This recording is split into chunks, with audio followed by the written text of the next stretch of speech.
Welcome to 360 Tamil. இன்னைக்கு இந்த வீடியோல நம்ம எந்த படத்தோட எக்ஸ்பிளனேஷன் பத்தி பார்க்க போறோம்னா குஜராத்தி லாங்குவேஜ்ல இந்த வருஷம் வெளியான வஷ் லெவல் 2 அப்படின்ற படத்தை பத்தி தான் பார்க்க போறோம். வஷ்னா என்ன அர்த்தம்னு பாத்தீங்கன்னா வசியம் பண்றது தான் அர்த்தமா இருக்கும். ஃபர்ஸ்ட் பார்ட் சூப்பரா போனதுனால தான் செகண்ட் பார்ட்டை எடுத்திருக்காங்க. வஷ் படத்தை நிறைய பேர் பார்த்திருக்க வாய்ப்பு இல்ல. ஆனா இந்தியில ஷைத்தான்ன்ற பேர்ல வெளியாச்சு. நம்ம மாதவன் தான் வில்லன் ரோல் பண்ணிருப்பாரு. ஹீரோவா அஜய் தேவ்கன் பண்ணிருப்பாரு. அந்த படத்தை கண்டிப்பா எல்லாருமே பார்த்திருப்பீங்க. அப்படி பார்க்கலனால ஒன்னும் பிரச்சனை இல்ல. இந்த கதைக்குள்ள போறதுக்கு முன்னாடியே ஃபர்ஸ்ட் பார்ட்ல என்ன நடந்தது அப்படின்றத ஷார்ட்டா உங்களுக்கு புரிய வச்சிடுறேன். இந்த படத்தோட கதை ரொம்ப இன்ட்ரெஸ்டிங்கா இருக்கும். எப்படா கிளைமேக்ஸ் வச்சிருப்பாங்கன்ற மாதிரிலாம் நம்மளை யோசிக்க வச்சிருப்பாங்க. உண்மையிலேயே சூப்பரான படம்னு சொல்லலாம். ஆனா இந்த படம் ஹிந்தியில மட்டும்தான் இருக்கு, தமிழ்ல இன்னும் இல்ல. பார்க்கணும்னு நினைக்கிறவங்க ஃபுல் படத்தை பாருங்க. எக்ஸ்பிளனேஷனுக்குள்ள போறதுக்கு முன்னாடி வீடியோக்கு ஒரு லைக் போடுங்க. அதே மாதிரி வீடியோ பிடிச்சிருந்ததுன்னா ஐப்னு ஒரு ஆப்ஷன் இருக்கும், அதுவும் பண்ணுங்க. மேற்கொண்டு பேசி டைம் வேஸ்ட் பண்ண வேணாம், நம்ம நேரடியா எக்ஸ்பிளனேஷனுக்குள்ள போயிடலாம். முதல்ல ஃபர்ஸ்ட் பார்ட்ல என்ன நடந்தது அப்படின்றத சொல்றேன். நம்ம ஹீரோவும் ஃபேமிலியும் ஒரு ஹோட்டல்ல சாப்பிட்டுட்டு இருப்பாங்க. அப்ப பிரதாப்னு ஒரு நபர் அறிமுகமாயிருப்பாரு. இவங்களுக்கு பதிலா ஒரு 10 ரூபா தந்திருப்பாரு. அதாவது சேஞ்ச் இல்லைன்னும் போது 10 ரூபா தந்து ஹெல்ப் பண்ணிருப்பாரு. இவங்க கூட சேர்ந்து சாப்பிட்டிருப்பாரு. அப்ப அங்க இருக்க ஒரு பொண்ணை வசியப்படுத்தியிருப்பாரு. அதாவது அந்த குடும்பத்துல இருக்க ஒரு பொண்ணை வசியப்படுத்தியிருப்பாரு. ஏதோ ஒரு லட்டு மாதிரி தந்துதான் அந்த பொண்ணை வசியப்படுத்தியிருப்பாரு. அப்பத்துல இருந்து அவர் என்ன சொல்றாரோ அதை தான் அந்த பொண்ணு செய்வா. எப்படியாவது அவங்க கிட்ட இருந்து பொண்ணை காப்பாற்றணும் அப்படின்ற மாதிரி ஹீரோவும் ஃபேமிலியும் ரொம்ப முயற்சி பண்ணுவாங்க. கடைசியில ஒரு ஸ்டேஜ்ல பொண்ணை காப்பாத்திடுவாங்க. எப்படி காப்பாத்துவாங்கன்னா, இதுக்கப்புறம் அவன் இன்ஸ்ட்ரக்ஷன் தரக்கூடாது, அவன் நாக்க வெட்டிடலான்ற மாதிரி ஹீரோ நாக்க வெட்டியிருப்பாரு. ஆனா நாக்க வெட்டுறதுக்கு முன்னாடி அவன் சிரிச்சுக்கிட்டே இருன்ற மாதிரி அந்த பொண்ணை பார்த்து சொல்லியிருப்பான். அதனால அந்த பொண்ணு இப்போ வரைக்கும் சிரிச்சுக்கிட்டே தான் இருக்காங்க. இப்படிதான் ஃபர்ஸ்ட் பார்ட்டோட கதையை முடிச்சிருப்பாங்க. இப்ப செகண்ட் பார்ட் கதைக்கு வந்துடலாம். காலையிலேயே ஒரு பொண்ணு இருக்காங்கல்ல, அப்பா கூட சேர்ந்த மாதிரி ஸ்கூலுக்கு கிளம்பிட்டு இருக்காங்க. பொண்ணு கொஞ்சம் ஓவரா பேசுறாங்க. என்ன உனக்கு சொல்லி தராங்க, இப்படி ஓவராலாம் பேசுற, அப்பா கிட்ட ஒழுங்கா தான் பேசணும் அப்படின்ற மாதிரி அப்பா அட்வைஸ் எல்லாம் பண்ணிட்டு இருக்காரு. ஒரு கேர்ள்ஸ் ஸ்கூல்ல இருக்க ஒவ்வொரு பசங்க கிளம்புறத நமக்கு காட்டுறாங்க. ஒவ்வொருத்தர் வீட்லயும் ஒவ்வொரு சூழல் இருக்கும்ல. ஒரு அம்மா என்ன சொல்றாங்கன்னா, நல்லா படிக்கணும், நீ தான் என்ன பாத்துக்கணும் அப்படின்ற மாதிரிலாம் சொல்லிட்டு இருக்காங்க. ஒவ்வொரு அப்பாவும் ஒவ்வொரு மாதிரி பொண்ணுங்களுக்கு அட்வைஸ் எல்லாம் பண்ணிட்டு இருக்காங்க. ஒரு பொண்ணு ரீசெண்டா லவ் கேஸ்ல மாட்டிருக்கா போல. உன்னை நம்பி படிக்கிறதுக்காக அனுப்பி வைக்கிறேன், நீ இந்த மாதிரி லவ் கிவன் பண்ணிட்டு இருக்க, இதெல்லாம் இதுக்கப்புறம் பண்ணாதமா அப்படின்ற மாதிரிலாம் அட்வைஸ் பண்றாரு. சரின்ற மாதிரி அந்த பொண்ணுமே கேட்டுக்கிறாங்க. இந்த மாதிரி ஒவ்வொருத்தரா அவங்களோட பசங்களெல்லாம் இந்த ஸ்கூலுக்கு கொண்டு வந்து விடுறத காட்டுறாங்க. இந்த ஸ்கூலுக்கு பிரின்சிபலா ஒருத்தங்க இருக்காங்க. இவங்களை இதுக்கு முன்னாடி நீங்க சில படங்கள்ல எல்லாம் பார்த்திருப்பீங்க, தமிழ் படமே நடிச்சிருக்காங்க. இப்ப எல்லாருமே இவங்களுக்கு விஷயத்தை சொல்லி உள்ள போயிட்டு இருக்காங்க. இப்ப காலையில பிரேக்ஃபாஸ்ட் டைமா இருக்கும், எல்லாருமே சாப்பிடுறதுக்காக வந்துடுறாங்க. இந்த பொண்ணுங்க சாப்பிட்டுட்டு இருக்க சாப்பாடுல ஏதோ கலந்துருக்குன்ற மாதிரி நமக்கு புரிய வைக்கிறாங்க. மொத வாட்டி ஒரு பொண்ணை வசியப்படுத்துறதுக்கு ஒருத்தன் பண்ணாம பாத்தீங்களா, அந்த விஷயத்தை தான் வேற யாரோ பண்ணிருக்காங்க போல. இப்ப பசங்க அதெல்லாம் தெரியாம நல்லா சாப்பிடுறாங்க. சாப்பிட்டதுக்கு அப்புறம் இவங்களுக்குள்ள ரியாக்ஷன் ஏற்படுது. இவங்க பிரம்ம பிடிச்ச மாதிரி மாற ஆரம்பிக்கிறாங்க. அதாவது இவங்க கான்சியஸ்ல ஒரு 10% இவங்க இருப்பாங்க, ஆனா வேற ஒருத்தரோட கான்சியஸ்ல 90% போயிடுவாங்க. அந்த மாதிரிதான் எல்லா பசங்களும் இப்ப மாற ஆரம்பிக்கிறாங்க. அப்பதான் இந்த இடத்துக்கு ஒரு மர்ம நபர் வராரு. இந்த பொண்ணுங்க எல்லாருக்கும் கண்ட்ரோல் பண்ற மாதிரி சில விஷயங்களை சொல்லிட்டு இருக்காரு. இதை கவனிக்கிற மத்தவங்க இருக்காங்கல்ல, நீங்க யாரு என்னன்ற மாதிரிலாம் கேட்டுட்டு இருக்காங்க. அவர் எந்த ஒரு பதிலும் சொல்ல மாட்டாரு. அவரோட ஃபேஸையும் நமக்கு காட்ட மாட்டாங்க. வந்த நபர் ஒவ்வொரு பொண்ணுங்களோட பேரா கேட்கிறாரு. இந்த பொண்ணுங்களும் பிரம்ம பிடிச்ச மாதிரி இவங்களோட பேரெல்லாம் சொல்லிட்டு இருக்காங்க. யாரு வந்தா, அவரோட நோக்கம் என்னன்றது தெளிவா தெரியல. இப்ப 2 டீச்சர்ஸ் பேசிக்கிட்டே கிளாஸ்க்கு போலான்னு வராங்க. இப்போ ஒரு டீச்சர் கிளாஸ்க்கு வந்து பார்க்கும்போது ஒரு பொண்ணுங்க கூட இல்ல. என்ன எந்த பொண்ணுங்களும் வராம இருக்காங்கன்ற மாதிரி இவங்க யோசிச்சுட்டு இருக்காங்க. அப்ப ஜன்னல் வழியா மாடியில இருந்து ஒரு பொண்ணு குதிக்கிற மாதிரி உங்களுக்கு தெரியுது. இன்னும் மாடியில இருந்து குதிச்சிட்டா அப்படின்ற மாதிரி இவங்க ஷாக் ஆகுறாங்க. உடனே கீழே போய் பார்க்கணும் அப்படின்ற மாதிரி ஓடி வந்து இவங்க பாக்குறாங்க. அந்த பொண்ணு கீழே விழுந்து இறந்தே போயிருப்பா. இவங்களுமே என்ன இப்படி பண்ணிட்டா அப்படின்ற மாதிரிலாம் ஃபீல் பண்ணிட்டு இருக்காங்க. இதை பத்தி மத்தவங்க கிட்டயும் சொல்ல ஆரம்பிக்கிறாங்க. இதை விட கொடுமையான விஷயம் என்ன தெரியுமா, இன்னும் நிறைய பேர் குதிக்கிறதுக்காக மாடியில நின்னுட்டு இருக்காங்க. ஒருத்தர் 2 பேர் இல்ல, 9 பொண்ணுங்க குதிக்கிறதுக்காக நின்னுட்டு இருக்காங்க. உடனே போய் மேடத்தை கூப்பிடு அப்படின்ற மாதிரி இவங்க செக்யூரிட்டி கிட்ட சொல்றாங்க. செக்யூரிட்டி பிரின்சிபல் மேடத்தை கூப்பிடுறாரு. இப்ப பிரின்சிபல் மேடமும் இந்த இடத்துக்கு வந்துடுறாங்க. இப்ப வந்தவங்க இந்த பசங்க நின்னுட்டு இருக்கிறத பார்த்து ஷாக் ஆகுறாங்க. உங்களுக்கு என்னாச்சு, நீங்க அவசரப்பட்டு குதிச்சிடாதீங்க, இறங்குங்க அப்படின்ற மாதிரிலாம் சொல்றாங்க. இல்ல எங்களால இறங்க முடியாது, எங்களை காப்பாத்துங்கன்ற மாதிரி இந்த பொண்ணுங்க சொல்றாங்க. இது நாங்க காப்பாத்தணுமா, முதல்ல இறங்குங்கம்மா, எதுனாலும் பேசிக்கலாம், சரி நான் வரேன்ற மாதிரி சொல்றாங்க. அவசரப்பட்டு வராதீங்க, நீங்க வந்தீங்கன்னா நாங்க குதிக்க வேண்டியது இருக்கும் அப்படின்ற மாதிரி பொண்ணுங்க சொல்றாங்க. கீழே இருக்க டீச்சர்ஸ்க்கு ஒண்ணுமே புரியல. நம்ம முதல்ல மேல போலாம், எதுனாலும் பேசிக்கலாம்ன்ற மாதிரி யோசிக்கிறாங்க. அந்த பொண்ணுங்க வராதீங்க வராதீங்கன்னு கெஞ்சிட்டு இருக்காங்க. அதை மீறியே இவங்களுமே அந்த மாடிக்கு வந்துடுறாங்க. ப்ளீஸ் பக்கத்துல வராதீங்க, நீங்க பக்கத்துல வந்தா நாங்க குதிக்கிறது தான் ஒரே வழி, ப்ளீஸ் தள்ளி போங்கன்ற மாதிரிலாம் அந்த பொண்ணுங்க சொல்றாங்க. அந்த பொண்ணுங்க அவங்களோட மைண்ட்ல ஒரு 10% இருப்பாங்க, ஆனா 90% வேற ஒருத்தரோட கட்டுப்பாட்டுல இருக்காங்க. எதுனால நம்ம பொறுமையா பேசிக்கலாம், இறங்குங்க அப்படின்ற மாதிரிலாம் இந்த பிரின்சிபல் லேடி சொல்றாங்க. அது எங்களால பண்ண முடியாது, எங்களை எப்படியாவது காப்பாத்துங்க, எங்களுக்கு ரொம்ப டைம் இல்ல, டைம் போய்கிட்டே இருக்கு, ஏதாவது பண்ணுங்கன்ற மாதிரி சொல்றாங்க. என்ன பண்ணணும் அப்படின்றது இந்த டீச்சருக்கு புரியல. இவங்களுமே பயங்கரமா இந்த இடத்துல ஃபீல் பண்ணிட்டு இருக்காங்க. அப்ப செக்யூரிட்டி ஒரு பொண்ணை காப்பாத்திரலான்ற மாதிரி பக்கத்துல போய் காலை பிடிக்கிறாரு. அந்த பொண்ணு உடனே எகிரி குதிச்சிடுறாங்க. அந்த பொண்ணு மட்டும் இல்லாம பக்கத்துல இருக்க இன்னொரு பொண்ணை எகிரி குதிச்சிடுறாங்க. ஒரு குறிப்பிட்ட டிஸ்டன்ஸ் வந்தா குதிக்கணும்ன்ற மாதிரி சொல்லியிருக்காங்க போல. அதனால தான் இந்த ரெண்டு பொண்ணுங்க மேல இருந்து கீழே குதிச்சிடுறாங்க. இத பாக்குற இந்த செக்யூரிட்டிக்கு வாந்தியே வருது. அதுவும் இல்லாம பிரின்சிபல் இருக்காங்கல்ல, உன்னை யாரா பக்கத்துல போக சொன்னது அப்படின்ற மாதிரி அவரை போட்டு பயங்கரமா அடிச்சிட்டு இருக்காங்க. என்ன பண்றதுன்னு தெரியாம எல்லாருமே அழுதுட்டு இருக்காங்க. இப்ப அந்த பொண்ணுங்க சொன்ன டைம் முடிஞ்சிருது போல. டீச்சர் டைம் முடிஞ்சிருச்சு, ஏதாவது பண்ணுங்க அப்படின்ற மாதிரிலாம் கேக்குறாங்க. என்ன பண்ணணும் அப்படின்றதே இந்த டீச்சருக்கு தெரியாதுல்ல. இந்த டீச்சர் நான் என்னதான் பண்றது அப்படின்ற மாதிரிலாம் அழுதுட்டு இருக்காங்க. ஒரு ஸ்டேஜ்ல டைம் தாண்டிடுது. நம்ம குதிக்கணும் அப்படின்ற மாதிரி எல்லாருமே சேர்ந்த மாதிரி மாடியில இருந்து குதிக்கிறாங்க. இங்கதான் வஷ் 2 அப்படின்ற மாதிரி படத்தோட டைட்டில போடுறாங்க. ஃபர்ஸ்ட் பார்ட்ல ஒரு ஃபேமிலியை காமிச்சிருப்பாங்க. ஹஸ்பண்ட், ஒய்ஃப், ஒரு பையன், ஒரு பொண்ணுன்னு காமிச்சிருப்பாங்க. இப்ப அப்பாவும் பொண்ணும் மட்டும் தான் இருக்காங்க. அப்பாவோட பேரு அதர்வா, பொண்ணோட பேரு ஆர்யா அப்படின்றது. ஃபர்ஸ்ட் பார்ட்ல இவ சிரிச்சுக்கிட்டே இருக்கணும்ன்ற மாதிரி அவர் சொல்லிட்டார்ல, அதனால இந்த பொண்ணு இப்போ வரைக்கும் சிரிச்சுக்கிட்டே இருக்கா. ஃபர்ஸ்ட் பார்ட் முடிஞ்சு 12 வருஷம் ஓடிருச்சு. இருந்தாலுமே இந்த பொண்ணு சிரிச்ச மாதிரி தான் முகத்தை வச்சிட்டு இருக்கா. பொண்ணோட நிலைமையை நினைச்சு இவர் தினம் தினம் ஃபீல் பண்ணிட்டு இருக்காரு. பொண்ணுக்கு வேண்டிய எல்லாத்தையும் இவர் தான் கூட இருந்து பண்ணிட்டு இருக்காரு. இவரோட ஒய்ஃபுக்கு பையனுக்கு என்னாச்சு அப்படின்றத தெளிவா நமக்கு காட்டல. இப்ப ஜூஸ் ரெடி பண்றாரு. இவர் கொஞ்சம் ஜூஸை குடிச்சுக்கிறாரு. அதே மாதிரி பொண்ணுக்கு தரணும் அப்படின்ற மாதிரி பொண்ணுக்கு ஜூஸ் எல்லாம் தந்துட்டு இருக்காரு. பொண்ணுக்கு தேவையான எல்லா விஷயத்தையும் வாங்கி வச்சுக்கலாம் அப்படின்ற மாதிரி இவருமே கார் எடுத்துட்டு இங்க இருந்து கிளம்ப ஆரம்பிக்கிறாரு. இப்ப கொஞ்சம் தள்ளி இருக்க சூப்பர் மார்க்கெட்டுக்கு வந்துடுறாரு. இவருக்கு வேண்டிய எல்லா விஷயத்தையும் வாங்கிட்டு இருக்காரு. பார்த்தா நியூஸை எல்லாருமே கவனிச்சிட்டு இருக்காங்க. என்ன நியூஸ்ல ஓடுதுன்னு இவரும் கவனிக்கிறாரு. அந்த ஸ்கூல்ல நடந்த விஷயத்தை பத்தி தான் ஓடிட்டு இருக்கு. 10 பசங்க மாடியில இருந்து குதிச்சு இறந்து போயிட்டாங்கன்ற மாதிரி சொல்றாங்க. மீடியாவை சேர்ந்தவங்க இருக்காங்கல்ல, இந்த நிர்வாகத்தை சேர்ந்தவங்கள தான் கிளி கிளின்னு கிழிச்சிட்டு இருக்காங்க. நீங்க நினைக்கிற மாதிரிலாம் இல்ல, பசங்க பிரம்ம பிடிச்ச மாதிரி மேல இருந்து கீழே விழுந்தாங்க, எனக்கு ஒண்ணுமே புரியலன்ற மாதிரி பிரின்சிபல் பேசிட்டு இருக்காங்க. இதெல்லாம் பாக்குற இவர் கொஞ்சம் பதட்டமாயிடுறாரு. அதாவது அதர்வான்னு ஒருத்தரை காமிச்சாங்கல்ல, அவர் பதட்டமாயி கார் எடுத்துட்டு இங்க இருந்து கிளம்புறாரு. அப்படியே கட் பண்ணி ஸ்கூல்ல காட்டுறாங்க. இப்ப போலீஸுங்க எல்லாம் வந்துடுறாங்க. அதே மாதிரி பேரண்ட்ஸ் நம்ம பசங்களை கூப்பிட்டு போலான்னு வராங்க. இப்ப உள்ள விட முடியாதுன்ற மாதிரி போலீஸுங்க நிறுத்தி வச்சிருக்காங்க. இப்ப இன்ஸ்பெக்டர் இருக்கார்ல, இங்க இருக்க அந்த பிரின்சிபல் கிட்ட பேசலாம்னு நினைக்கிறாரு. பிரின்சிபல் நடந்த விஷயத்தெல்லாம் சொல்றாங்க. ஆனா இவருக்கு நம்புற மாதிரியே இல்ல. என்னென்னமோ சொல்லிட்டு இருக்காங்கன்ற மாதிரிலாம் யோசிக்கிறாரு. வெளியே இருக்க பேரண்ட்ஸும் எங்களை உள்ள விடுங்க, பசங்களுக்கு என்னாச்சுன்ற மாதிரிலாம் பிரச்சனை பண்ணிட்டு இருக்காங்க. இப்ப வீட்டுக்கு வந்த அதர்வா இருக்கார்ல, ஒரு ரூம்குள்ள நுழையிறாரு. அந்த ரூம்குள்ள தான் வில்லனை லாக் பண்ணி வச்சிருக்காரு. ஃபர்ஸ்ட் பார்ட்ல பிரதாப்னு ஒருத்தன் தான் தொல்லை கொடுத்திருப்பான். அவனோட நாக்க கடைசியில வெட்டி இருப்பாரு. இதோட மட்டும் விடக்கூடாது, தினம் தினம் அவனை டார்ச்சர் பண்ணுன்ற மாதிரி தான் ரூம்குள்ள லாக் பண்ணி வச்சிருப்பாரு. சோறு தண்ணி எல்லாம் கம்மியா தான் தருவாரு. ஒன்ன மாதிரியே இன்னும் எத்தனை பேர் இருக்காங்கன்ற மாதிரி கோவமா கழுத்தை நெரிக்கிறாரு. அதுக்கு அவன் சிரிக்கிறான். அதாவது இவன மாதிரியே மத்தவங்களும் இருக்காங்க போல. அது யாரு என்னன்ற மாதிரிலாம் அதர்வாக்கு தெரியல. அதுல எவனோ ஒருத்தன் தான் இந்த விஷயத்த பண்றான்றது இவருக்கு தெரியுது. அப்படியே கட் பண்ணி நமக்கு இன்ஸ்பெக்டரை காட்டுறாங்க.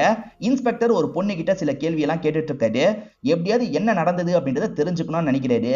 அந்த மர்ம நபர் இருக்கான்ல, இந்த நேரத்துல இந்த பொண்ணு இன்ஃபர்மேஷனை சொல்லணும்ன்ற மாதிரி செட் பண்ணி வச்சிருக்கான் போல. அந்த பொண்ணுமே டைம் ஆனோன்னு இவர்கிட்ட பேசுறதுக்காக வராங்க. ஆக்சுவலா நீங்க ஒரு விஷயத்த பண்ணாதான் எங்க எல்லாரையும் காப்பாற்ற முடியும், இல்லனா நாங்க எல்லாருமே செத்து போயிடுவோன்ற மாதிரி அந்த பொண்ணு சொல்றா. என்னமா பண்ணணும் அப்படின்ற மாதிரி இந்த போலீஸ் கேக்குறாரு. பிரதாப்னு ஒருத்தர் இருக்காரு, அந்த பிரதாப் எங்க இருந்தாலும் கண்டுபிடிக்கணும்ன்ற மாதிரி சொல்றா. பிரதாப்போட டீட்டெயிலாம் கொடுன்ற மாதிரி இவர் கேட்கிறாரு. அதெல்லாம் எனக்கு தெரியாது, நீங்க சீக்கிரமா கண்டுபிடிக்கணும், இன்னும் 20 நிமிஷத்துல ஒரு பெரிய பிரச்சனை நடக்க போகுது அப்படின்ற மாதிரி இந்த பொண்ணு சொல்றா. எந்த டீட்டெயிலும் இல்லாம எப்படிமா கண்டுபிடிக்கிறது, உங்களுக்கு என்ன பிரச்சனை என்கிட்ட சொல்லுங்கன்ற மாதிரிலாம் கேட்கிறாரு. அதெல்லாம் கேட்காதீங்க, அதெல்லாம் என்னால சொல்ல முடியாதுன்ற மாதிரி இந்த பொண்ணு சொல்லிட்டு இருக்கா. சொன்ன டைம் வந்துருது போல. இந்த பொண்ணு கிட்ட இருந்து ரியாக்ஷன் ஏற்படுது. இப்ப நிறைய பொண்ணுங்க இந்த இடத்தை விட்டு தப்பிக்கிற மாதிரி வெளியே ஓடிட்டு இருக்காங்க. இன்ஸ்பெக்டரும் டீமும் தடுக்கிறதுக்கு ட்ரை பண்றாங்க. ஆனா அந்த பொண்ணுங்க வைலண்டா தள்ளி விட்டுட்டு இங்க இருந்து கிளம்ப ஆரம்பிக்கிறாங்க. ஒரு ஸ்டேஜ்ல வெளியே இருக்க போலீஸுங்களையும் தள்ளி விட்டுட்டு ரோட்டு கிட்ட வந்துடுறாங்க. ரோட்ல தானே பேரண்ட்ஸ் இருக்காங்க, நம்ம பொண்ணு வந்துட்டான்ற மாதிரி பொண்ணை பிடிக்கிறதுக்காகலாம் நினைக்கிறாங்க. ஆனா வந்த பொண்ணுங்க இருக்காங்கல்ல, வைலண்டா பேரண்ட்ஸையே தாக்க ஆரம்பிக்கிறாங்க. என்னெல்லாம் கையில மாட்டுதோ அதெல்லாம் வச்சு பேரண்ட்ஸ் அடிச்சிட்டு இருக்காங்க. ரொம்ப வைலண்டா பிஹேவ் பண்றாங்க. மீடியாட்கள் இதெல்லாம் கவர் பண்ணிட்டு இருக்காங்க.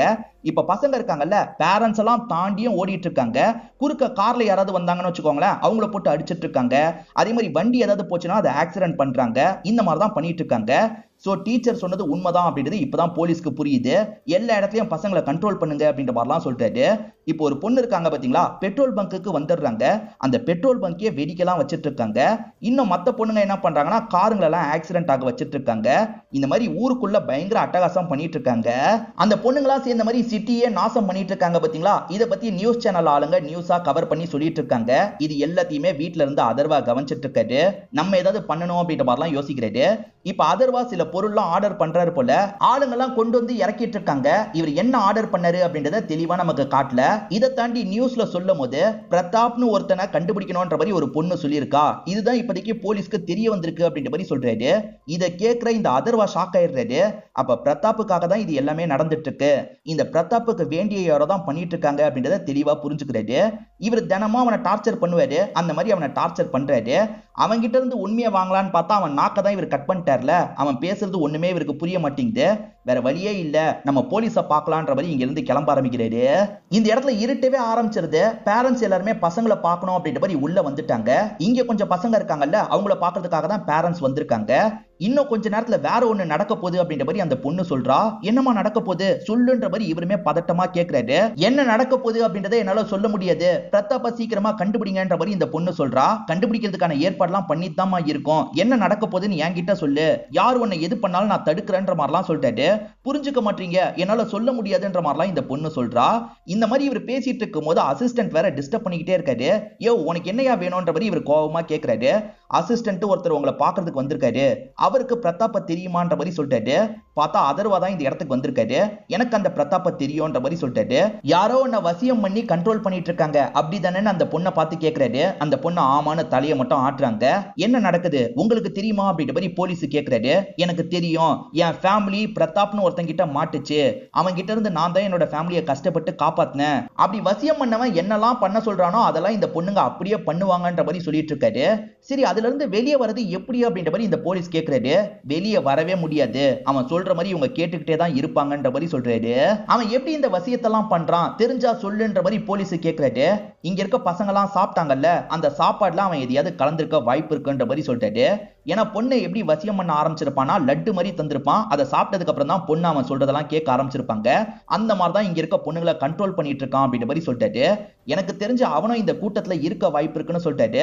பார்த்தா அந்த இடத்துல பிரதாப் மாதிரியே ஒருத்தன் இருக்கான். பிரதாப்போட தம்பி தான் இவன்றது இவருக்கு தெரிஞ்சிருது. இவனோட பேரு ராஜ்நாத் அப்படின்றது. இந்த ராஜ்நாத் ஆமா நீ சொன்ன எல்லாமே சரிதான்ற மாதிரி ஹீரோவை பார்த்து பேச ஆரம்பிக்கிறாரு. சாப்பாடு மூலியமா தான் இவங்க எல்லாரையும் கண்ட்ரோல் பண்ண ஆரம்பிச்சன்ற மாதிரி சொல்லிட்டாரு. இப்ப போலீஸ் பிடிக்கிறதுக்காக பக்கத்துல வராரு.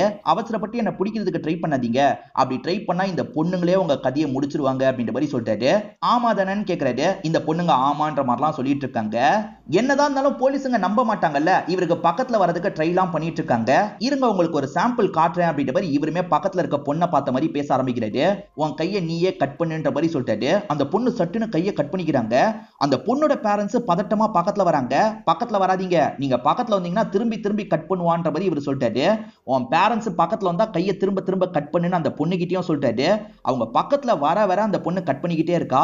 ஒரு ஸ்டேஜ்ல மயங்கி கீழே விழுந்துடுறா. இவர் சொல்ற மாதிரி தான் பொண்ணு கேட்கறான்றது எல்லாருக்குமே புரிஞ்சிருது. என் பொண்ணை விட்டுருங்கன்ற மாதிரிலாம் அந்த பொண்ணோட அம்மா கெஞ்சி கேட்கறாங்க. அதெல்லாம் முடியாது அப்படின்ற மாதிரி இவர் சொல்லிட்டாரு. எல்லாரும் முதல்ல கத்தாம அமைதியா இருங்க, அப்பதான் நான் நிறுத்துவேன்ற மாதிரிலாம் இவன் சொல்றான். இதெல்லாம் கவனிச்சிட்டு இருக்க அந்த போலீஸ் இருக்காருல்ல, சட்டுன்னு கன் எடுத்து இவனை ஷூட் பண்ணலாம்னு நினைக்கிறாரு. ஆனா இது எல்லாத்தையும் ஒரு பொண்ணு கவனிச்சிட்டு இருப்பா. அவர் கன் எடுக்கிறதுக்குள்ள கத்தியை வச்சு வயிற்றிலேயே குத்திடுறா. என்ன ஆபீசர், என்ன ஷூட் பண்ணிடலாம் நினைச்சீங்களா? அதெல்லாம் முடியாதுன்னு நான் தான் முன்னே சொல்லிட்டேனே. என்ன அடிக்கணும்னு நினைச்சாலே இந்த பொண்ணுங்க உங்க கதையை முடிச்சிருவாங்க. நல்ல வேலை நான் நிறுத்த சொன்னதுனால இன்னும் உயிரோட இருக்கீங்கன்ற மாதிரி கிண்டல் பண்றான். அவன் என்ன சொல்றானோ அந்த மாதிரி பண்ணுங்கன்ற மாதிரி இந்த இடத்துல அதர்வா சொல்றாரு. பாத்தீங்களா எக்ஸ்பீரியன்ஸ் பேசுது அப்படின்ற மாதிரி அவனும் கிண்டல் பண்றான். பிரின்சிபல் மேடம் இங்க இருக்க எல்லாருமே போனோம், பேசி அனுப்பி விடுங்கன்ற மாதிரி சொல்றாரு. பேரண்ட்ஸ் எல்லாரும் போங்கன்ற மாதிரி இவங்க சொல்றாங்க. ஆனா பேரண்ட்ஸ் பசங்களை விட்டுட்டு போக மாட்டோம் அப்படின்ற மாதிரிலாம் அடம் பிடிச்சுக்கிட்டே நின்றுட்டு இருக்காங்க. அப்ப இவன் ஒரு பொண்ணை கூப்பிட்டு கண்ணை தந்துடுறான். போகாத பேரண்ட்ஸ் எல்லாம் ஷூட் பண்ணு, உன் பேரண்ட்ஸ் பக்கத்துல தானே நிக்கிறாங்க, அவங்கள முதல்ல ஷூட் பண்ணுன்ற மாதிரி சொல்றான். அந்த பொண்ணு பேரண்ட்ஸ் எல்லாம் பார்க்க மாட்டா, ஷூட் பண்ணி சாவடிக்கிறா. இத பாக்குற மத்த பேரண்ட்ஸ் பயங்கரமா ஷாக் ஆகுறாங்க. அப்ப கூட இங்க இருந்து போகாம நின்னுட்டு இருக்காங்க. ஓஹோ நீங்க போக மாட்டீங்கல்ல, உங்க பசங்களை சாவடிக்க சொன்னா அப்ப போயிடுவீங்கல்ல, பசங்களை சாவடி அப்படின்ற மாதிரி இந்த பொண்ணு கிட்ட சொல்றாரு. இந்த பொண்ணு பசங்களை சாவடிக்கிற மாதிரி கண்ணை பாயிண்ட் பண்றா. இத பாக்குற பேரண்ட்ஸ்க்கு பயம் வந்துருது. நம்ம போயிடலாம்ன்ற மாதிரி பேரண்ட்ஸ் எல்லாம் எந்திரிச்சு போறாங்க. இப்ப ஹீரோ ராஜ்நாத் சில பொண்ணு பொண்ணுங்க மட்டும் தான் இந்த இடத்துல இருக்காங்க. இப்ப நம்ம பேச வேண்டியதை பேசலான்ற மாதிரி ராஜ்நாத் பேச ஆரம்பிக்கிறான். என் அண்ணன் உன்கிட்ட தான் இருக்கானா எப்படி அப்படின்ற மாதிரிலாம் கேக்குறான். ஒரு தாபால வச்சுதான் உன்னோட அண்ணன் எங்களை சந்திச்சான், என் பொண்ணை கண்ட்ரோல் பண்ண ஆரம்பிச்சான், எங்க ஃபேமிலியை ரொம்ப டார்ச்சர் பண்ணா, அதனால தான் அவனை கேப்சர் பண்ணி வச்சிருக்கேன் அப்படின்ற மாதிரி சொல்லிட்டாரு. என் அண்ணனையே கேப்சர் பண்ணிட்டியா, நீ பெரிய ஆளா தான் இருப்ப போலியே அப்படின்ற மாதிரி இவன் கிண்டல் பண்றான். என் அண்ணனை விட்டு நான் இதை ஸ்டாப் பண்ணிடுறேன் அப்படின்ற மாதிரி சொல்றான். அதுக்கு முன்னாடி எனக்கு ஒரு வேலையை நீ பண்ணணும் அப்படின்ற மாதிரி ஹீரோ சொல்லிட்டாரு. உன் அண்ணன் கடைசியா வசியம் பண்ணா, வசியம் பண்ணி 12 வருஷம் ஆயிடுச்சு, என் பொண்ணு இன்னும் சிரிச்ச மாதிரி தான் முகத்தை வச்சிருக்கா, என் பொண்ணை திரும்பி நார்மலாக்கு, உன் அண்ணனை நான் விட்டுறேன் அப்படின்ற மாதிரி சொல்லிட்டாரு. இப்ப இவன் சீரியஸா பேசிட்டு இருக்கும் போது ஒரு பொண்ணு ரொம்ப மூச்சு வாங்கிக்கிட்டே இருக்காங்க. இதை பாக்குற இவன் டென்ஷன் ஆயிடுறான். நீ மூச்சே விடாதன்ற மாதிரி சொல்றான். அந்த பொண்ணு மூச்சே விடக்கூடாதுன்ற மாதிரி அடைச்சு வச்சிருக்காங்க. ஒரு ஸ்டேஜ்ல மூச்சு விட முடியாம அந்த பொண்ணு இறந்து போயிடுறாங்க. நீ சொன்ன டீல் எனக்கு ஓகேன்ற மாதிரி அவன் ஏத்துக்கிறான். இப்போ ஒரு பொண்ணு மட்டும் வெளியே வரா. பிரின்சிபல் மேடம் நீங்க மட்டும் உள்ள வரலான்ற மாதிரி சொல்றா. இப்ப பிரின்சிபல் லேடி மட்டும் உள்ள வந்துடுறாங்க. என்ன விஷயம்ன்ற மாதிரி இவங்க கிட்ட கேக்குறாங்க. 2 பஸ் ரெடி பண்ணுங்க, இந்த பொண்ணுங்களெல்லாம் கூட்டிட்டு நான் ஒரு இடத்துக்கு போக போறேன், எல்லாம் முடிஞ்சிருச்சுன்னா நானே அந்த பொண்ணுங்களை பத்திரமா வந்து விட்டுறேன். அதுக்கு முன்னாடி பஸ்ஸை ட்ராக் பண்ணணும்னு நினைச்சீங்க, அது உங்களுக்கு தான் ஆபத்தா முடியும். என்ன புரிஞ்சதுல அப்படின்ற மாதிரி கேக்குறான். புரிஞ்சது அப்படின்ற மாதிரி இவங்க சொல்றாங்க. இப்ப போலீஸ் கொண்டு சப்போர்ட் பண்றாங்க, இங்க இருந்து போக விடுறாங்க. இப்ப 2 பஸ்ஸை ஏற்பாடு பண்ணிடுறாங்க. இவன் எல்லா பொண்ணுங்களையும் வசிய பத்தி கூட்டு வந்துட்டு இருக்கான். டிரைவர் மட்டும் ஓட்டுறதுக்காக வராரு. அதர்வாவோட வீடு 20 கிலோமீட்டர் தள்ளி இருக்கும். அதுக்காக தான் இவங்க பஸ்ல டிராவல் பண்ண ஆரம்பிக்கிறாங்க. இப்படி வந்துட்டு இருக்க வழியில ஒரு பொண்ணு ஒருத்தரை போட்டு அடிச்சிட்டு இருக்கிறத இவன் பாக்குறான். நீயே வந்து ஜாயின் பண்ணிக்கோன்ற மாதிரி சொல்றான். ஆனா அந்த பொண்ணு அதை காதுலயே வாங்க மாட்டாங்க. ஒன்னதான் சொல்றேன் வந்து ஜாயின் பண்ணிக்கோன்ற மாதிரி இவன் சொல்றான். இவன் சொல்லும் போது கொஞ்சம் இருமல் வருது. அதனால அந்த பொண்ணுக்கு அது புரிய மாட்டேங்குது போல. அந்த பொண்ணு திரும்பி யாரையோ அட்டாக் பண்றதுக்காக போயிடுறாங்க. வண்டியில ஏற மாட்டாங்க. இது எல்லாத்தையும் இங்க உட்காந்துட்டு இருக்க ஹீரோவும் கவனிக்கிறாரு. என்ன ஹீரோ கவனிச்சிட்டான் அப்படின்ற மாதிரி இவரோட முகம் வேற மாறுது. இவரால் அந்த பொண்ணை 100% கண்ட்ரோல் பண்ண முடியல. அதை ஹீரோ பார்த்துட்டாருன்ற மாதிரி தான் கொஞ்சம் அசிங்கமா ஃபீல் பண்ணிட்டாரு. இப்ப ஹீரோ கிட்ட பேச ஆரம்பிக்கிறாரு. எனக்கு ஒரே ஒரு கேள்வி மட்டும் இருக்குன்றாரு. என்ன கேள்வி அப்படின்ற மாதிரி ஹீரோ கேட்கிறாரு. என் அண்ணன் என்னை விட பயங்கரமா மந்திரம்லாம் தெரிஞ்சவன், அவ்வளவு மாந்திரிக வேலை பண்ணியிருக்கான், அவனை எப்படி நீ கேப்சர் பண்ண, ஆச்சரியமா இருக்குன்னு சொல்றாரு. என் ஃபேமிலின்னு வரும்போது நான் எந்த எக்ஸ்ட்ரீமுக்குனாலும் போவேன், அப்படிதான் அவனை பிடிச்சேன் அப்படின்ற மாதிரிலாம் ஹீரோ சொல்லிட்டு இருக்காரு. எனக்கு ஒரு கேள்வி இருக்குன்னு ஹீரோ சொல்லிட்டாரு. என்ன கேள்வி கேளுன்ற மாதிரி இவன் சொல்றான். ஹீரோ என்ன கேட்கிறாருன்னா, உன் அண்ணன் காணாம போய் 12 வருஷம் ஆயிடுச்சு, திடீர்னு எதுக்காக தேடி வந்திருக்க அப்படின்ற மாதிரி கேட்கிறாரு. அதுக்கான காரணத்தை இவன் சொல்ல ஆரம்பிக்கிறான். அண்ணன் மாந்திரிக வேலை எல்லாம் பாக்குறதுக்காக அடிக்கடி வெளியே கிளம்பி போயிடுவார் போல. நான் 2 வருஷம் பெருசா கண்டுக்கல, ஆனா போக போக தான் அண்ணன் எதுக்காக திரும்பி வரல, தேடினா என்னன்ற மாதிரி யோசிச்சேன். பல மெத்தட்ல நான் தேடி பார்த்தேன், ஆனா தேடி பார்த்தலாம் கண்டுபிடிக்க முடியாதுன்றத ஒரு ஸ்டேஜ்ல புரிஞ்சுக்கிட்டேன். அதுக்காக தான் இந்த மாதிரி ஒரு விஷயத்த பண்ணன்ற மாதிரி சொல்றான். அதாவது இந்த மாதிரி பெரிய லெவல்ல அட்டாக் பண்ணி அண்ணனோட பேரை சொன்னா கண்டிப்பா யாராவது வருவாங்கன்றதுக்காக தான் இப்படி பண்ணிருப்பான். என் அண்ணனுக்கும் எனக்கும் அந்த அளவுக்கு பாண்டிங்லாம் கிடையாது. ஆனா கடைசி சில நாட்களா என்னோட அண்ணன் கனவு வந்துகிட்டே இருந்தது. எங்கேயோ ரொம்ப கஷ்டப்படுற மாதிரியும் உயிரோட இருக்க மாதிரியும் எனக்கு தோணுச்சு. அதனால தான் வரலான்னு முடிவு பண்ணேன் அப்படின்ற மாதிரி இவன் சொல்றான். சரி வரலாம் நீ முடிவு பண்ணல, பசங்களை டார்கெட் வச்சு இப்படி பண்ணிருக்கலாம்ல, எதுக்காக பொண்ணுங்க ஸ்கூல்ல டார்கெட் வச்சு இப்படி பண்ணன்ற மாதிரி ஹீரோ கேட்கிறாரு. ஏன்னா பெண்கள் தான் ஆண்கள் கிட்ட எப்பவுமே கண்ட்ரோல்ல இருக்கணும் அப்படின்ற மாதிரி இவன் பிற்போக்குத்தனமா பேசுறான். ஆண்கள்னாலே அதிகாரம் பண்றவங்க, பெண்கள்னாலே அடங்கி போறவங்க, அதனால தான் பெண்களை டார்கெட் பண்ண அப்படின்ற மாதிரிலாம் சொல்லிட்டு இருக்கான். இப்படி பேசிட்டு இருக்கும் போதே ஒரு பொண்ணை பார்த்து பஸ்ஸை விட்டு குதின்ற மாதிரி சொல்றான். அந்த பொண்ணு இவன் சொன்ன அடுத்த செகண்ட் வேகமா போயிட்டு இருக்க பஸ்ஸை விட்டு குதிக்கிறாங்க. பயங்கரமா அவங்களுக்கு அடியெல்லாம் படுது. இவன் ரொம்ப சாடிஸ்ட் மாதிரி நடந்துக்கிறான்றதை நமக்கு காட்டுறாங்க. ஹீரோக்கு கோவம் வருது, ஆனா அந்த கோவத்தை கண்ட்ரோல் பண்ணிட்டு இருக்காரு. இவன் எந்த டிராக்கிங் டிவைஸும் வைக்க கூடாதுன்னு சொன்னான் பாத்தீங்களா, அதே மீறியும் போலீஸுங்க வச்சிருக்காங்க போல. அவன் எங்க தான் போயிட்டு இருக்கான் அப்படின்றதெல்லாம் இவங்க ட்ராக் பண்ணிட்டு இருக்காங்க. ஒரு வழியா இவங்களுமே அதர்வாவோட வீட்டுக்கு வந்துடுறாங்க. வந்தோனே அவன் என்ன பண்றான் தெரியுமா, பாதி பொண்ணுங்க இங்க நில்லுங்க, பாதி பொண்ணுங்க மட்டும் உள்ள வந்தா போதும்ன்ற மாதிரி சொல்றான். யாராவது என்ன அட்டாக் பண்ணணும்னு உள்ள வராங்கன்னா அவங்க கதையை முடிச்சிருங்க, கொஞ்சம் கூட யோசிக்காதீங்கன்ற மாதிரி சொல்றான். அவங்க எல்லாருமே சரி சரின்ற மாதிரி ஏத்துக்கிறாங்க. இவனுக்கு பாதுகாப்பு தர மாதிரி வீட்டை சுத்தி இருக்காங்க. இப்ப ஹீரோ இருக்காருல, மாடிக்கு தான் இவனை கூட்டு வந்துட்டு இருக்காரு. அண்ணனை காட்டுவார்னு பார்த்தா முதல்ல பொண்ணை காட்டுறாரு. என் பொண்ணோட ப்ராப்ளத்தை சரி பண்ணு அப்படின்ற மாதிரி சொல்லிட்டாரு. முதல்ல என்னோட அண்ணனை காட்டு, என் அண்ணனை பார்த்ததுக்கு அப்புறம் தான் பொண்ணோட ப்ராப்ளத்தை சால்வ் பண்ண முடியும்ன்ற மாதிரி சொல்லிட்டாரு. 12 வருஷமா உன் பொண்ணு இப்படியே தான் இருக்காளா, ஆச்சரியமா இருக்குன்ற மாதிரி அவன் சொல்றான். இப்ப ஹீரோ இருக்காருல, அண்ணனை காட்டலான்ற மாதிரி சீக்ரெட் ரூமுக்கு கூட்டு வந்துட்டு இருக்காரு. இப்ப சீக்ரெட் ரூம்ல அண்ணனோட கண்டிஷனை பார்த்து இவன் பயங்கரமா ஷாக் ஆயிடுறான். டே என்னடா என்னோட அண்ணனை பண்ணி வச்சிருக்க அப்படின்ற மாதிரிலாம் கோவப்பட்டு இருக்கான். நாங்க மான்ஸ்டர் சைக்கோ கிடையாதுடா, நீ தான் உண்மையான சைக்கோ அப்படின்ற மாதிரிலாம் ஹீரோவை போட்டு திட்டிட்டு இருக்கான். நீ கேட்ட மாதிரியே உன்னோட அண்ணனை காமிச்சிட்டேன், என் பொண்ணை நார்மலாக்கு, நம்மளுக்குள்ள டீல் இருக்குல்ல அப்படின்ற மாதிரி ஹீரோ சொல்லிட்டாரு. ஆனா இவன் இருக்கான்ல, எதுக்காக இதுக்கப்புறம் அந்த டீலை நான் நிறைவேற்றணும், இப்ப என்னோட அண்ணன் எனக்கு கிடைச்சிட்டாரு, நான் சிக்னல் கொடுத்தா போதும் இந்த பொண்ணுங்க உன்னை துண்டு துண்டா வெட்டி போட்டுருவாங்க, அப்புறம் எதுக்காகடா நான் உன்னோட பொண்ணை சரி பண்ணணும், உன்கிட்ட சொன்னதை பண்ணணும் அப்படின்ற மாதிரிலாம் இவன் கேட்டு சிரிச்சிட்டு இருக்கான். அப்படிலாம் சொல்லுவேன்னு எதிர்பார்க்கறியா, நான் அந்த மாதிரிலாம் பண்ண மாட்டேன், டீலுனா டீலு தான், என் அண்ணனை நீ காமிச்சிட்டல்ல, உன் பொண்ணை நான் சரி பண்றேன், உன் பொண்ணை இங்க கூட்டு வா அப்படின்ற மாதிரி சொல்றான். சரின்ற மாதிரி இவருமே ஏத்துக்கிறாரு. இப்ப வேகமா பொண்ணோட ரூம்க்கு வந்துடுறாரு. மாடியில் தானே ரூம் இருந்தது, அந்த ரூம்க்கு வந்தவரு பொண்ணை வேகமா தூக்கி கீழே கொண்டு வந்துடுறாரு. பொண்ணோட வீல் சேரையும் கொண்டு வந்துடுறேன் அப்படின்ற மாதிரி வீல் சேரையும் இன்னொன்று வாட்டி போய் தூக்கிட்டு கொண்டு வந்துடுறாரு. ஏற்கனவே இந்த ராஜ்நாத்தை அண்ணன் அளவுக்கு எனக்கு பண்ண தெரியாதுன்ற மாதிரி சொன்னான்ல, என் அண்ணன் எப்படி இப்படி பண்ணிருப்பான்றதை என்னால யோசிக்க கூட முடியல. ஏன்னா 12 வருஷம்லாம் இந்த விஷயத்த பண்ணவே முடியாது. ஏன்னா நான் இந்த பசங்களுக்கு சாப்பாடு தந்திருக்கேன்ல, இந்த சாப்பாடு ஒரு நாள் தான் வேலை செய்யும், அதுக்கப்புறம் இந்த பொண்ணுங்க நான் சொல்றதை கேட்கவே மாட்டாங்க. என் அண்ணன் ஆனா 12 வருஷம் கண்ட்ரோல் பண்ணிருக்கானா எப்படின்றது எனக்கு புரியலன்ற மாதிரி சொல்லிட்டாரு. அப்ப என் பொண்ணை நார்மலாக்க முடியாதான்னு ஹீரோ கேட்கிறாரு. அப்படிலாம் இல்லப்பா, நான் யோசிக்கிறேன்ற மாதிரி இவனுமே யோசிக்க ஆரம்பிக்கிறான். அப்படி யோசிக்கிறவன் என்னோட அண்ணன் என்ன பண்ணா எக்ஸாக்டா சொல்லுன்ற மாதிரி கேட்கிறான். இவருமே நடந்த விஷயத்தெல்லாம் சொல்லிட்டாரு. ஆக்சுவலா இவங்க ஒரு தாபாக்கு சாப்பிடறதுக்காக போயிருப்பாங்க. டீ வாங்குறதுக்கு 10 ரூபா சில்லறையா இவங்க கிட்ட இருக்காது, நான் தரேன்ற மாதிரி தான் அந்த பிரதாப் தந்திருப்பாரு. அது மூலியமா தான் ஃப்ரெண்ட்ஷிப் மாதிரி கிரியேட் ஆயிருக்கும், நீங்களும் ஜாயின் பண்ணிக்கோங்க அப்படின்ற மாதிரி அவர் கூட சேர்ந்த மாதிரி சாப்பிட ஆரம்பிச்சிருப்பாங்க. அப்படி சாப்பிட்டுட்டு இருக்கும் போது பொண்ணுக்கு மட்டும் ஒரு லட்டை தந்திருப்பாரு. அந்த லட்டை சாப்பிட்டதுல இருந்து தான் பொண்ணு டோட்டலா அவரோட கண்ட்ரோலுக்கு போயிருப்பாங்க. இதுதான் நடந்தது அப்படின்ற மாதிரி ஹீரோவும் டீடைலா எக்ஸ்பிளைன் பண்றாரு.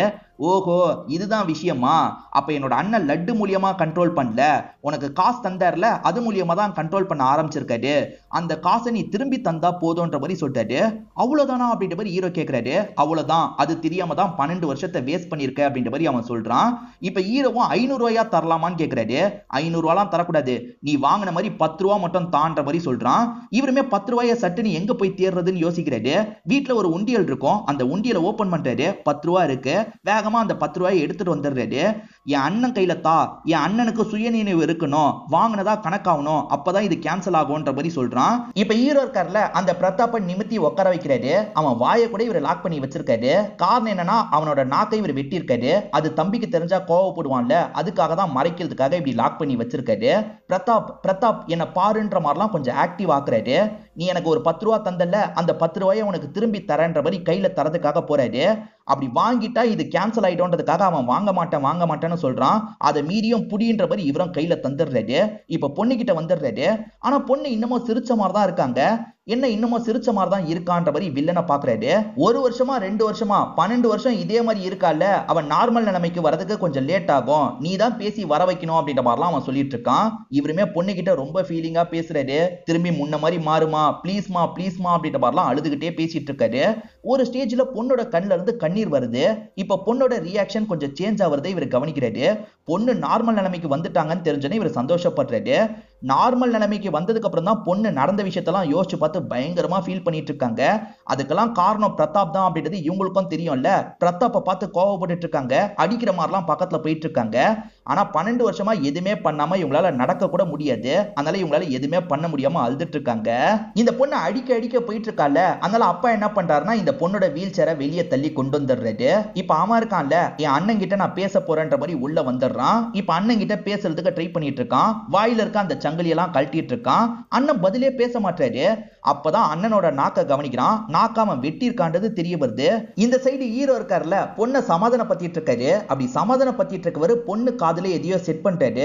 எதுக்காக செட் பண்றாரு அப்படின்றது பொண்ணுக்கு தெளிவா புரிய மாட்டேங்குது. இப்ப உள்ள இருக்க இவன் பயங்கரமா டென்ஷன் ஆயிட்டு இருக்கான். ஏன்னா அண்ணனோட நாக்க வெட்டி இருக்கான்னு தெரிஞ்சிருந்தா இவன் அந்த பொண்ணை காப்பாத்திருக்க மாட்டான். இப்ப பொண்ணை காப்பாத்தினதுக்கு அப்புறம் தானே தெரிஞ்சிருக்கு. செம்மையா டென்ஷன் ஆயிடுறான். வெளியே வந்து ஹீரோவை போட்டு அடின்னு அடிச்சிட்டு இருக்கான். என் அண்ணனை எப்படி கண்ட்ரோல் பண்ணன்றது புரியாம இருந்தது, இப்படிதான் கண்ட்ரோல் பண்ணிருக்கியா, என் அண்ணன் நாக்கிய வெட்டுவியா, உன்னை என்ன பண்றேன் பாடுறா அப்படின்ற மாதிரி திரும்ப அடிச்சுக்கிட்டே இருக்கான். உன்னை அடிச்சு என்ன ஆக போகுது, உன் பொண்ணுக்காக தானே இவ்வளவு விஷயத்த பண்ண, உன் பொண்ணோட கதையை நான் முடிக்கிறேன்ற மாதிரிலாம் இவன் சொல்றான். இப்ப பொண்ணை அட்டாக் பண்ற மாதிரி போயிட்டு இருக்கான். என் பொண்ணை எதுவும் பண்ணாத, அதுக்கப்புறம் உன் அண்ணனை மாதிரி உன்னை மாத்திருவன்ற மாதிரி ஹீரோ சொல்றாரு. இதை கேட்கிறவன் பயங்கரமா சிரிக்கிறான். உன்னால என்னடா பண்ண முடியும், உன்னால என்ன எதுவுமே பண்ண முடியாது, நீ என்ன ஏதாவது பண்ணணும்னு நினைச்ச இந்த பொண்ணுங்க உன்னை காலி பண்ணிடுவாங்க அப்படின்ற மாதிரிலாம் தெனாவுட்டா பேசிட்டு இருக்கான். உன் அண்ணனும் இந்த மாதிரி தான் ஓவரா பேசிட்டு இருந்தான். உன் அண்ணனை இப்ப எப்படி உட்கார வச்சிருக்கேன், அந்த மாதிரி ஒன்ன பண்றதுக்கும் ரொம்ப நேரம் ஆகாதுன்ற மாதிரி ஹீரோ சொல்றாரு. இப்படி தெனாவுட்டா பேசின ஹீரோ இருக்கார்ல, ஒரு ஸ்டேஜ்ல ஒரு பட்டனை பிரஸ் பண்றாரு. வீட்டுக்குள்ள நிறைய ஸ்பீக்கரை மறைச்சு வச்சிருக்காரு போல. அந்த ஸ்பீக்கர்ல இருந்து ஹெவி சவுண்ட் வருது. வெளியே இருக்க பொண்ணுங்களுக்கே அந்த சவுண்ட் கேக்குது. காதெல்லாம் புடிச்சிட்டு இருக்காங்க.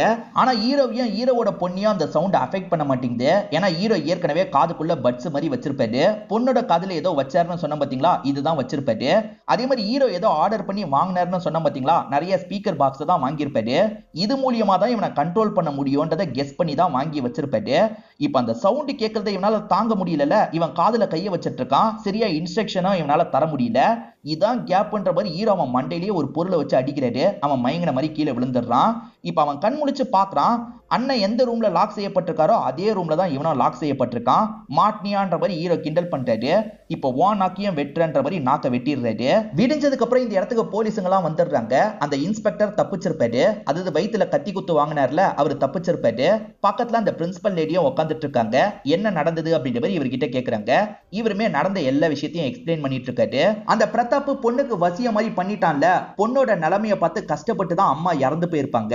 அதாவது இவரோட ஒய்ஃப் இறந்து போயிருப்பாங்க. அது எல்லாத்தையும் இவர் சோகமா சொல்லிட்டு இருக்காரு.